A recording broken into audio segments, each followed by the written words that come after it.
Isi saya betul perhatian kemaya kemana perhatian nak senap yang terang dia perah barang saya perhatian terlepas. Perhatiannya terbat besar terbat hati terbat kampung perhatian pertambahan hal-hal cak tanduk menentukan hai ngurut net rate nak berjalan ni rate jangan terlalu macam tersak lawan berjalan ni hai kesem orang ni datang untuk baik terlai kesem anjing mau tertung kerja kenang tini dan baik nak apa aja asak baik terbaik kerang terlaka tengok tengok kena kamera saksan seorang tan saksan tak dan serakkan kawan lain pun berbakat yang soal sudah satu bakal seperti barang pikam pelin yang hei prator ni dah terasa titik itu ya pun ni waktu besar haram terudi tahap wajib yang seorang ni yang kena kamera kena kau semua terus ngah semua tahan titik tapi rokno dia ni sudah bantu cukup sebagai cendet yang apa sampai dapat benda yang nyom sudah bawa tertinggal apa tertinggal kebaikan mereka kan senang di kelakar yang punya terah dia lain apa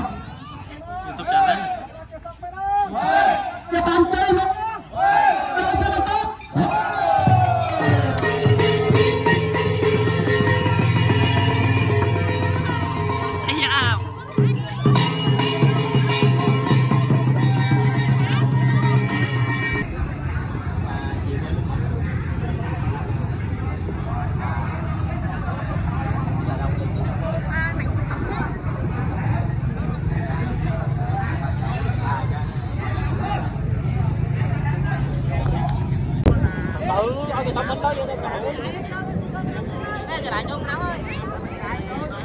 cãi vô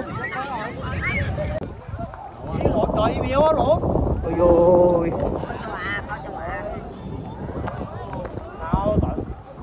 cho bà quen đó ê mình lột nó thôi coi châu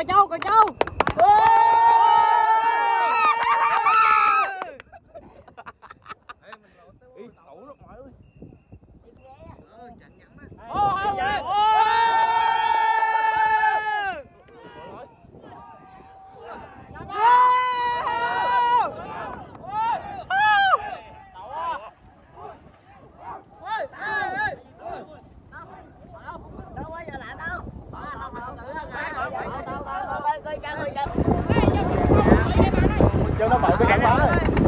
không mấy luộc xuống á con đây luộc xuống á từ từ